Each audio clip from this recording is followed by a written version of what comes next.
menciona esta cuestión únicamente en función de la búsqueda del conocimiento verídico. Esto significa, por cierto, también una opción por un tipo de ciencia social, donde ciencia social tiene que ver con una idea de que sí existe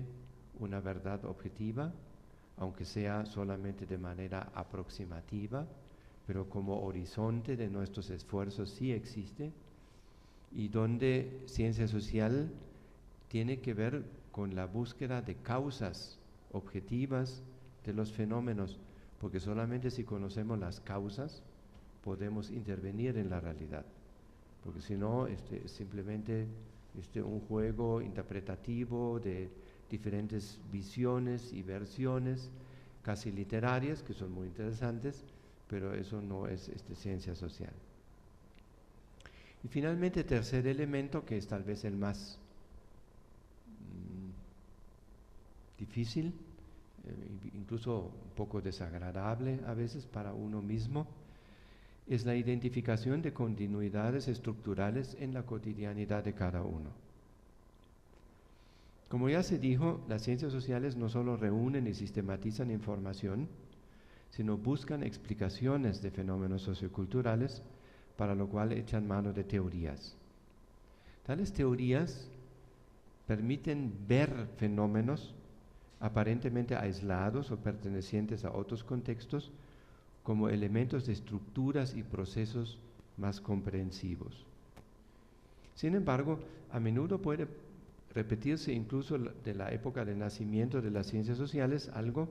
cuando éstas, como todos recordarán, tenían que luchar contra las explicaciones biologicistas y las explicaciones psicologistas. Y estas siguen operando. Se sigue pensando que hay gente retrasada en el país que se matan entre ellos mismos, o sea, explicaciones de tipo racista. Sigue habiendo explicaciones psicologistas que usan particularmente los medios de difusión, ¿no? Por ejemplo, cuando se nos explica en la televisión el fenómeno de la paridad del peso dólar o de la baja de la bolsa de valores, con explicaciones como es que los mercados se han vuelto nerviosos, ¿no? Ahí Marx estaría verdaderamente contentísimo, porque hablaba del Estado como un fetiche, un fenómeno creado por el ser humano que ahora se enfrenta a nosotros. Y la televisión ahora nos dice que ese fetiche además tiene sentimientos. Y como el mercado se volvió nervioso, pues tenemos el efecto de la paridad del dólar o de la baja del... Entonces tenemos que seguir como hace 150 años de defender la explicación sociocientífica frente a la ideología psicologista y biologista. Tanto para entender entonces la situación creada por las masacres mencionadas, como para mostrar la validez de categorías como las que se acaban de nombrar, puede ser de utilidad examinar la cotidianidad de los especialistas en ciencias sociales, esa cotidianidad que compartimos con quienes nos consultan en tal situación. Porque entonces empieza a descubrirse cómo, a pesar de la lejanía geográfica y temporal, algunas de las dinámicas que llevaron a las catástrofes de Tlatlaya y Ayotzinapa,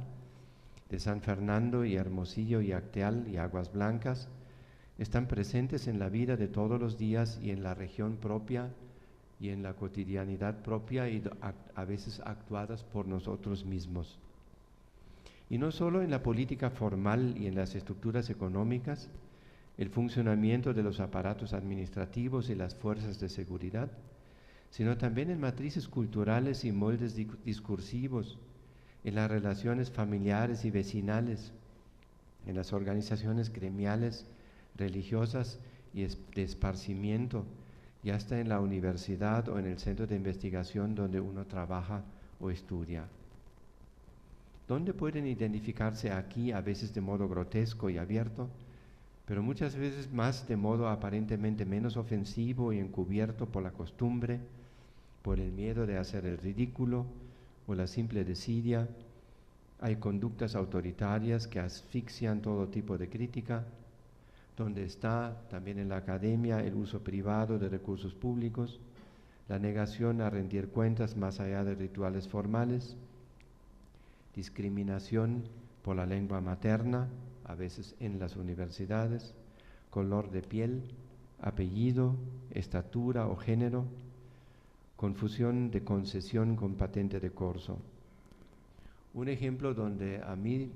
siempre me aparece esto que refiero ahora a esas conductas que hicieron posible Acteal, Tlatlaya, Ayotzinapa, es por ejemplo la cuestión del machismo, ¿no? Todos, nadie quiere, bueno, supongo aquí, ¿no? Nadie va a admitir que es machista,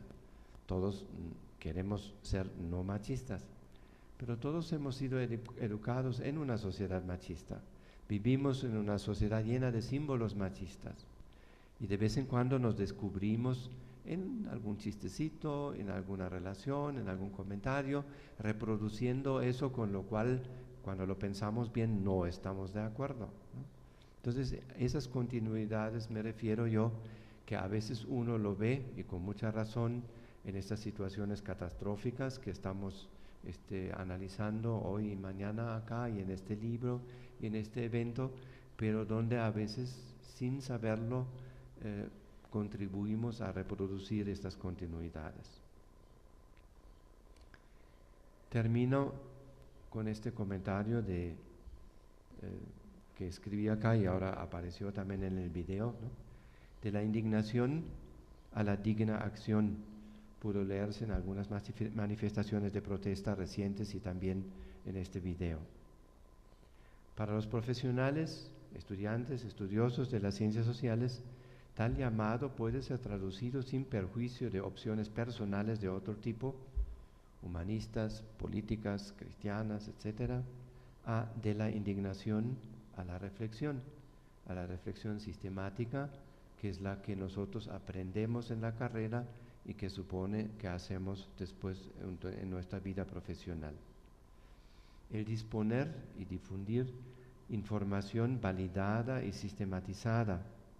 lo que incluye la responsabilidad de pugnar por centros de información bien equipados y actualizados en todas las escuelas de educación media superior y superior,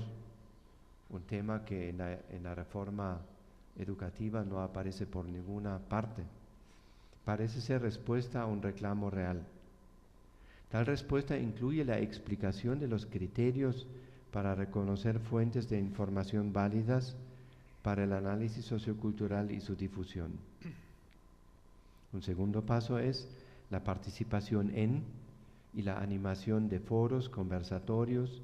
círculos de análisis, grupos de discusión con especialistas de otras disciplinas y con ciudadanos en general,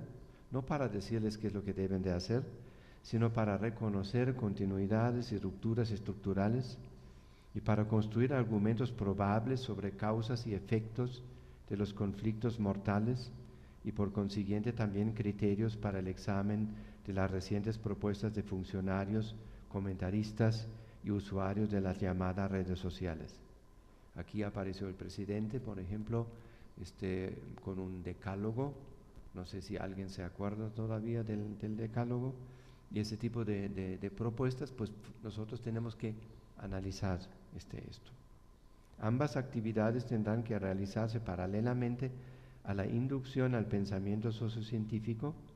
el cual está reñido no solo con explicaciones de tipo biologicista, racista y psicologista, sino también con las ideologías clasistas, racistas, consumistas y desarrollistas que promueven el progreso individual a cualquier precio. Fue precisamente Pablo Latapí, cuando recibió el doctorado honoris causa de la UAM, cuando habló no solamente sobre la educación en general, sino también sobre la universidad y sobre lo que luego me parece que Pablo González Casanova menciona cuando habla de la llegada de la nueva universidad, y donde Pablo Latapí advierte sobre el funesto discurso en la universidad pública mexicana actual de formar triunfadores y formar liderazgos, porque eso significa admitir la existencia de gente que no triunfa y gente que tiene que ser liderada, guiada, pastoreada, acarreada durante toda su vida política. La tragedia nacional inocultable después de Tlatlaya y Ayotzinapa, que se repite de tal forma que en 2 días más o menos tenemos el número de muertos que se dieron esta noche de Iguala, todos los días, cada 2 días en el país, significa un reto específico, amén, de enorme para las ciencias sociales. De sus profesionales y estudiantes dependerá su contribución a la explicación de la situación y solamente así a una discusión ilustrada sobre los cambios sociales necesarios para impedir que se repitan tales atrocidades y que se tengan que escribir otra vez libros como este. Cambios bastante mayores y más profundos que lo que muchos expertos en economía, gobernanza y educación actualmente, me parece, están dispuestos a admitir.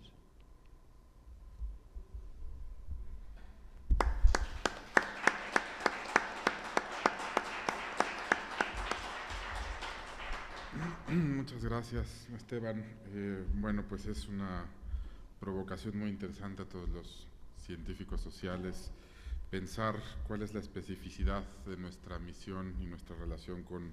el mundo que estudiamos, que a pesar de que, digamos, no podemos deslindarnos cuando llegamos a la universidad, no nos quitamos de nuestra vida personal, nos ponemos los lentes de antropólogos. Sí me parece que a diferencia de otras disciplinas, como por ejemplo los biólogos, ¿no? Pueden tener un compromiso ciudadano, salir a las marchas, pero cuando llegan a desempeñar su labor profesional están en otro terreno. Nosotros tenemos una imbricación íntima entre lo que estudiamos y el mundo en el que vivimos, y eso nos compromete y nos da una responsabilidad especial, como tú muy bien señalaste. Bueno, pues tenemos entonces tiempo para abrir una sesión de comentarios, preguntas sobre este primer capítulo, esta primera mesa de este maratón de lectura en voz alta de este libro.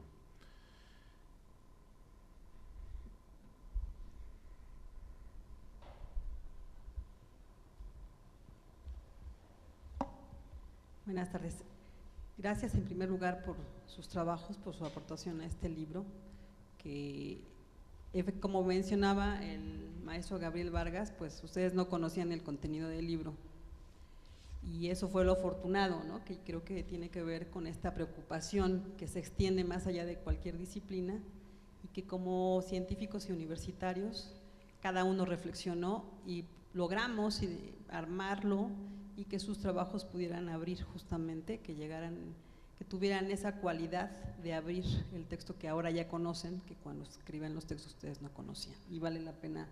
destacar que fueron coincidiendo tanto los planteamientos que de alguna hace en tu artículo, Esteban, como la descripción y los retos que propone también, que ambos proponen, ¿no?, en cada uno de los artículos. Quizá este sea un buen escenario para, en este mismo contexto, pedirle a